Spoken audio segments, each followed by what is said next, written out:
বৃন্দাবনের আকাশে সেদিন যেন হঠাৎ করেই একটা অশুভ ছায়া নেমে এসেছিল। আকাশটা ঘন কালো মেঘে ঢাকা, বজ্র মানে তীব্র গর্জন, আর বাতাসে একটা অদ্ভুত আতঙ্ক। আর ঠিক সেই মুহূর্তে আকাশ চিরে যেন ছুটে এলো এক ভয়ঙ্কর দানব, যার গতি ছিল ঝড়ের চেয়েও বেশি। আজকে আমরা সেই পৌরাণিক কাহিনীর গভীরে ডুব দেওয়ার চেষ্টা করব, যেখানে কেশী নামক এক দানবের বিনাশের মধ্যে দিয়ে এক বালক কৃষ্ণের আসল পরিচয়টা যেন সবার সামনে চলে আসে। আর এই আলোচনাটা শুরু করার আগে একটা জিনিস মাথায় রাখা দরকার। বলুন। কেশী কিন্তু কংসের পাঠানো প্রথম দানব ছিল না। এর আগে পুতনা, বকাসুর, অঘাসুরের মতো অনেককেই পাঠানো হয়েছে, আর প্রতিবারই কৃষ্ণ তাদের হারিয়ে দিয়েছে, অবলীলায় হারিয়ে দিয়েছে। তাই প্রশ্নটা ওঠে, কেশী কেন আলাদা? দেখুন, পৌরাণিক কাহিনীতে অনেক সময় দেখা যায় এই ধরনের ভয়ঙ্কর চরিত্রদের একটা পূর্ব ইতিহাস থাকে, একটা ব্যাক স্টোরি থাকে। ধরেই এগোই। আরিষ্টাসুর বলে আরেকটা দানব ছিল। তার মৃত্যুর পর কংসের অস্থিরতা তো চরমে পৌঁছেছিল। হ্যাঁ, সে বুঝতে পারছিল যে তার পাঠানো কোনো সাধারণ শক্তি কৃষ্ণের সামনে টিকছে না। আর ঠিক তখনই তার রাজসভায় এসে হাজির হলেন দেব ঋষি নারদ। নারদের আগমন কি কংসের ভয়টাকে আরো বাড়িয়ে দিয়েছিল? বাড়িয়ে দিয়েছিল বললে কম বলা হবে। আচ্ছা, নারদ এখানে শুধু একজন বার্তাবাহক নন, তিনি আসলে একজন ক্যাটালিস্ট, অনুঘটক। তিনি এসে সরাসরি কংসকে বললেন, বৃথা চেষ্টা করছো কংস, কৃষ্ণ তোমার বিনাশের জন্যই জন্মেছে। এই কথাগুলো এগুলো কংসের ভয়কে এক ধাক্কায় ঘৃণা আর ক্রোধে বদলে দিল। সে আর যুক্তি দিয়ে ভাবার অবস্থায় ছিল না। একদমই না। মরিয়া হয়ে সে তার সবচেয়ে শক্তিশালী অস্ত্রকে ডাকল। তার সেই বিখ্যাত চিৎকার, কেশী আমার সামনে এসো, এটা আসলে তার চূড়ান্ত হতাশার বহিঃপ্রকাশ ছিল। আর সেই ডাকেই আবির্ভূত হলো কেশী। লম্বা চুল, আগুনের মতো চোখ, তার বর্ণনা শুনলেই গায়ে কাটা দেয়। কংসের আদেশটা কিন্তু খুব নির্দিষ্ট ছিল, বৃন্দাবনে যাও, খোঁজে বের করো আর মেরে ফেলো সেই ছেলেকে যার মাথায় ময়ূরের পালক লাগানো আছে। হ্যাঁ, পরিচয় চিহ্নটা খুব স্পষ্ট। আর আদেশ পেয়েই কেশী এক উন্মত্ত ঘোড়ার রূপ ধারণ করলো। কিন্তু আমার প্রশ্ন হচ্ছে, ঘোড়া কেন? এর কি কোনো প্রতীকী তাৎপর্য আছে? এটা একটা দারুণ প্রশ্ন।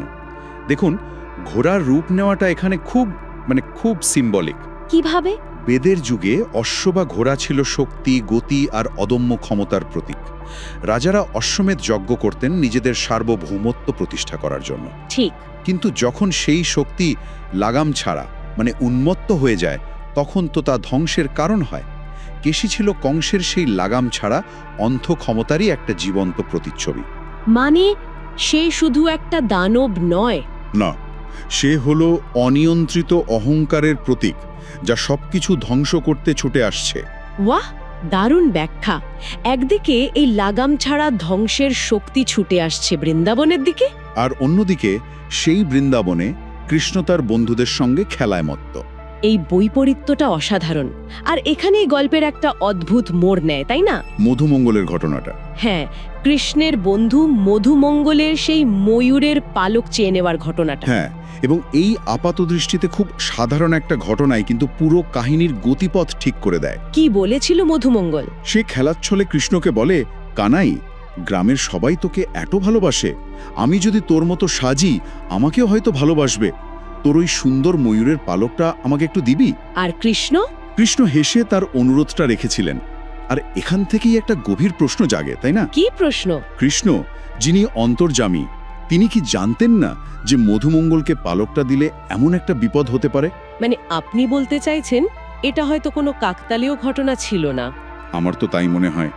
বৈষ্ণব দর্শনে এটাকে লীলা বলা হয়, অর্থাৎ ঈশ্বরের ডিভাইন খেলা। আচ্ছা, হতে পারে কৃষ্ণ জেনে শুনেই পালকটি মধুমঙ্গলকে দিয়েছিলেন। এর মাধ্যমে তিনি দুটো জিনিস প্রতিষ্ঠা করতে চেয়েছিলেন। কি কি? প্রথমত, কেশীকে সবার সামনে আনা এবং তার আস্ফলনের আসল কারণটা উন্মোচন করা। আর দ্বিতীয়ত, এটা প্রমাণ করা যে বাহ্যিক চিহ্ন, যেমন ওই ময়ূরের পালক, আসল পরিচয়ের ধারক নয়। কেশী ভুল মানুষকে আক্রমণ করে নিজের অন্ধত্ব প্রমাণ করেছিল। আর ঠিক সেটাই ঘটল। কেশী বৃন্দাবনে ঢুকেই ময়ূরের পালক লাগানো মধুমঙ্গলকে কৃষ্ণ ভেবে আক্রমণ করল। মধুমঙ্গলের সেই আর্তনাদ, কৃষ্ণ বাঁচাও, আর সেই চিৎকার শুনে কৃষ্ণ ছুটে এলেন। কিন্তু তার মধ্যে কোনো তাড়া বা আতঙ্ক নেই। একদমই না। তিনি খুব শান্তভাবে কেশির মুখোমুখি হয়ে বললেন, থামো কেশি, তোমার লড়াই আমার সঙ্গে, আমার এই নিরীহ বন্ধুর সঙ্গে নয়। এই শান্ত উপস্থিতিটাই তো অবিশ্বাস্য, তাই না? অবশ্যই। এই মুহূর্তটা হলো গল্পের অন্যতম গুরুত্বপূর্ণ একটা অংশ। একদিকে এক ভয়াল দানবীয় শক্তি যা ক্রোধে উন্মত্ত, আর অন্যদিকে এক শান্ত স্থির বালক। কৃষ্ণের এই শান্ত উপস্থিতি বুঝিয়ে দেয় যে এটা আসলে দুই শক্তির লড়াই নয়, এটা হলো বিশৃঙ্খলার উপর শৃঙ্খলার প্রতিষ্ঠার লড়াই। বাহ! কৃষ্ণের শান্তভাব আসলে তার দৈব ক্ষমতার প্রকাশ। তিনি জানেন যে কেশির এই আস্ফালন জাগতিক এবং তা ঐশ্বরিক ইচ্ছার সামনে নিতান্তই তুচ্ছ। কেশি অবশ্য সেই শান্ত ভাবের মর্ম বুঝেনি। সে গর্জন করে কৃষ্ণের ওপর ঝাঁপিয়ে পড়ল। কিন্তু কৃষ্ণ অবলীলায় তার পা ধরে শূন্যে ছুঁড়ে ফেলে দিলেন। এই যে এত সহজে একটা বিশাল দানবকে ছুঁড়ে ফেলে দেওয়া, এটা কি শুধু শারীরিক শক্তির প্রদর্শন, নাকি এর পেছনেও কোনো গভীর বার্তা আছে? আমার মনে হয় এটা কেবল শারীরিক শক্তির প্রদর্শন নয়, তাহলে এটা একটা প্রতীকী বার্তা। কৃষ্ণ এখানে দেখাচ্ছেন যে অহংকার আর আস্ফালন যতই বিশাল বা ভয়ঙ্কর দেখতে হোক না কেন, সত্য আর ধর্মের সামনে তা কতটা ঠুনকো।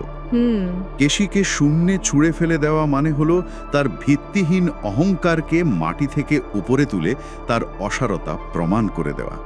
কিন্তু কেশির মতো চরিত্রটা তো সহজে শেখে না। না, অপমানে সে আরো ক্ষিপ্ত হয়ে উঠল। একদম। হ্যাঁ, তার ক্রোধ তখন চরমে। বারবার আক্রমণের পরেও যখন সে ব্যর্থ হলো, তখন সে তার শেষ এবং সবচেয়ে ভয়ঙ্কর চেষ্টাটা করল। সে সিদ্ধান্ত নিল কৃষ্ণকে সে চিরকাল গিলে ফেলবে। তার মুখ এতটাই বড় ছিল যে মনে হচ্ছিল যেন গোটা পৃথিবীটাই অন্ধকারে ঢেকে গেল।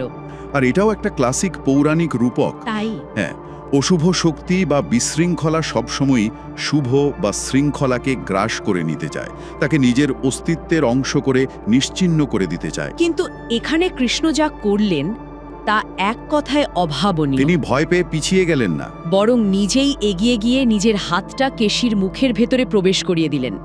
আর তারপরই সেই অবিশ্বাস্য ঘটনা ঘটল। কৃষ্ণের হাতটা কেশির পেটের ভেতরে প্রসারিত হতে হতে এক বিশাল পর্বতের মতো বড় হতে শুরু করলো, যার ফলে কেশির দম বন্ধ হয়ে এলো। তার চোখ উল্টে গেল এবং এক বিকট গর্জন করে দানবটা চিরকালের জন্য মাটিতে লুটিয়ে পড়ল। এর মানেটা খুব গভীর। কি? এর মানে হলো কৃষ্ণ অশুভকে বাইরে থেকে আঘাত করলেন না, তিনি তার ভেতর থেকেই তাকে ধ্বংস করলেন। একদম। এই ঘটনাটার একটা গভীর দার্শনিক দিক আছে। সেটা কি? এর মানে হলো অন্ধকারকে শুধু বাইরে থেকে তাড়ানো যায় না, তার ভেতরেই আলোর উৎস স্থাপন করতে হয়। বাহ! কৃষ্ণের বাহু, যা আসলে ধর্মের প্রতীক, তা কেশির দেহের ভেতরে প্রসারিত হয়ে প্রমাণ করল যে অধর্মের অস্তিত্বের ভেতরে সত্যের সামান্য উপস্থিতিও তাকে ধারণ করার ক্ষমতার বাইরে। অধর্ম সত্যকে গিলে ফেলতে পারে না, বরং সত্যই অধর্মকে ভেতর থেকে ফাটিয়ে দেয়। বৃন্দাবনের আকাশ থেকে ভয়াল দানবের আতঙ্ক মুছে গেল। কিন্তু এখানেই তো গল্পের শেষ নয়। না, বরং সবচেয়ে আশ্চর্যজনক মোড়টা এখান থেকেই শুরু হলো। কেশির মৃতদেহ থেকে এক জ্যোতির্ময় আত্মা বেরিয়ে এলো। হ্যাঁ, আর এই মুহূর্তেই আমরা সেই সুতোটা ধরতে পারি যা আমরা আলোচনার শুরুতে বুনেছিলাম। সেই যে বলছিলেন যে দানবদের একটা অতীত থাকে। ঠিক, এই জ্যোতির্ময় আত্মা মানুষের রূপ ধারণ করে কৃষ্ণের সামনে এসে প্রণাম করল। তখন সবাই বুঝতে পারল এটা কোনো সাধারণ ভালো মন্দের লড়াই ছিল না। এর পেছনে লুকিয়েছিল এক পূর্ব নির্ধারিত ভবিতব্য, এক অভিশাপ মুক্তির কাহিনী। সেই আত্মা তখন নিজের আসল পরিচয় প্রকাশ করল। তার নাম ছিল কুমুদ। সে ছিল দেবরাজ ইন্দ্রের ছাতাধারী। আর অহংকারের বশে ইন্দ্রের অশ্বমেধ যজ্ঞের ঘোড়া চুরি করার অপরাধে সে অভিশাপ পেয়েছিল যে সে ঘোড়ার দেহে এক ভয়াল দানব হয়ে পৃথিবীতে জন্ম নেবে। কৃষ্ণের হাতে মৃত্যুই ছিল তার মুক্তির একমাত্র পথ। এই ঘটনাটা তো পুরো কাহিনীর দৃষ্টিভঙ্গিটাই বদলে দেয়। অবশ্যই। এখানে কৃষ্ণ আর শুধু একজন দানব হত্যাকারী নন, তিনি একজন মুক্তিদাতা। একদম মুক্তিদাতা। তার হাতে মৃত্যু কোনো শাস্তি নয়, বরং তা অভিশপ্ত আত্মার জন্য মুখ্য লাভের শামিল। কুমুদের কাহিনী আমাদের শেখায় যে পৌরাণিক কাঠামোতে যাকে আমরা দানব বা অশুভ হিসেবে দেখি, সে হয়তো আসলে একজন পথভ্রষ্ট আত্মা, যে তার কর্মফলের বোঝা বয়ে বেড়াচ্ছে এবং মুক্তির জন্য অপেক্ষা করছে। কেশির বিনাশের মধ্যেই তার মুক্তি নিহিত ছিল। আর সবচেয়ে আকর্ষণীয় বিষয় হলো এই পৌরাণিক ঘটনার স্মৃতি কিন্তু আজও বাস্তবতার সঙ্গে জুড়ে আছে। আপনি কেশিঘাটের কথা বলছেন? হ্যাঁ, আজও বৃন্দাবনে যমুনা নদীর তীরে সেই স্থানটি কেশিঘাট নামে পরিচিত, যেখানে বিশ্বাস করা হয় এই যুদ্ধটা হয়েছিল। আর প্রতি বছর হাজার হাজার তীর্থযাত্রী সেখানে যান। এই ঘাটটা যেন একটা জীবন্ত সাক্ষী, যা এই কয়েক হাজার বছরের পুরনো কাহিনীকে আজও প্রাসঙ্গিক করে রেখেছে। ঠিক তাই, এই ঘাটটা আমাদের মনে করিয়ে দেয় যে এই গল্পগুলো শুধু বইয়ের পাতায় সীমাবদ্ধ নয়, এগুলো মানুষের বিশ্বাস, সংস্কৃতি আর ইতিহাসের অংশ। আর কেশির গল্পের মূল শিক্ষাটাও ততটাই চিরন্তন। একদম। অহংকার এবং অন্যায়ের শক্তি যতই ভয়ঙ্কর বা বিশাল হোক না কেন, সত্য, ধর্ম এবং পবিত্রতার সামনে তা একদিন পরাজিত হতে বাধ্য। অন্ধকার যতই গভীর হোক না কেন, তার বিনাশ ঘটিয়ে আলোর প্রকাশ ঘটবেই। তবে আমাদের এই পুরো আলোচনা থেকে যেটা উঠে এলো তা হলো কেশি বধের কাহিনীটা শুধু একটা রোমাঞ্চকর যুদ্ধের গল্প নয়। না, এটা আসলে মুক্তি, কর্মফল আর ঈশ্বরের করুণার এক গভীর আখ্যান। ঠিক। আর এই আলোচনা শেষ করার আগে একটা ভাবনা সবার জন্য রেখে যেতে চাই। বলুন। কেশির কাহিনী আমাদের পৌরাণিক খলনায়কদের দেখার দৃষ্টিভঙ্গিটাই তো বদলে দেয়, তাই না? হ্যাঁ, তা তো বটেই। এটি আমাদের ভাবতে বাধ্য করে, এই কাহিনীগুলিতে দানব হিসেবে পরিচিত চরিত্ররা কি সত্যি সম্পূর্ণরূপে শয়তান, নাকি তারা এক বৃহত্তর ঐশ্বরিক পরিকল্পনার অংশ, যেখানে তাদের ধ্বংসের মাধ্যমেই তাদের মুক্তি নির্ধারিত থাকে? তাদের আস্ফালন কি শুধুই অশুভের আস্ফালন, নাকি মুক্তির জন্য এক ডেসেসপেরারো কান্না?